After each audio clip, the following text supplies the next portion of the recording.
This is the genealogy of Jesus, the Messiah, the son of David, the son of Abraham. Abraham was the father of Isaac, Isaac the father of Jacob, Jacob the father of Judah and his brothers, Judah the father of Perez and Zerah, whose mother was Tamar, Perez the father of Hezron, Hezron the father of Ram, Ram the father of Amminadab, Amminadab the father of Nahshon, Nahshon the father of Salmon, Salmon the father of Boaz, whose mother was Rahab, Boaz the father of Obed, whose mother was Ruth, Obed the father of Jesse, and Jesse the father of King David.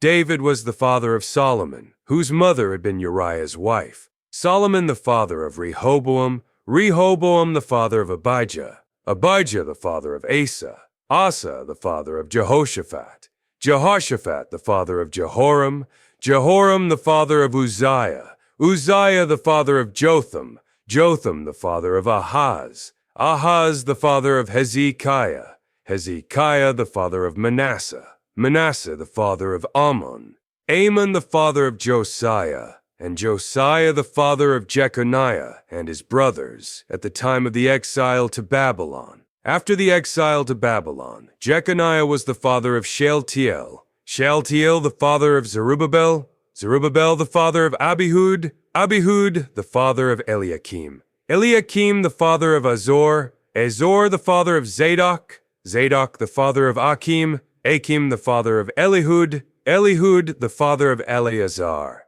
Eleazar the father of Mathan, Mathan the father of Jacob, and Jacob the father of Joseph, the husband of Mary, and Mary was the mother of Jesus, who is called the Messiah. Thus, there were 14 generations in all from Abraham to David, 14 from David to the exile to Babylon, and 14 from the exile to the Messiah. This is how the birth of Jesus, the Messiah, came about. His mother Mary was pledged to be married to Joseph, but before they came together, she was found to be pregnant through the Holy Spirit, because Joseph, her husband, was faithful to the law and yet did not want to expose her to public disgrace. He had in mind to divorce her quietly. But after he had considered this, an angel of the Lord appeared to him in a dream and said, "Joseph, son of David, do not be afraid to take Mary home as your wife, because what is conceived in her is from the Holy Spirit. She will give birth to a son, and you are to give him the name Jesus, because he will save his people from their sins." All this took place to fulfill what the Lord had said through the prophet. The virgin will conceive and give birth to a son, and they will call him Emmanuel, which means God is with us. When Joseph woke up, he did what the angel of the Lord had commanded him and took Mary home as his wife. But he did not consummate their marriage until she gave birth to a son, and he gave him the name Jesus. After Jesus was born in Bethlehem in Judea, during the time of King Herod, Magi from the east came to Jerusalem and asked, "Where is the one who has been born King of the Jews? We saw his star when it rose and have come to worship him." When King Herod heard this, he was disturbed, and all Jerusalem with him. When he had called together all the people's chief priests and teachers of the law, he asked them where the Messiah was to be born. "In Bethlehem in Judea," they replied. "For this is what the prophet has written. But you, Bethlehem, in the land of Judah, are by no means least among the rulers of Judah, for out of you will come a ruler who will shepherd my people Israel."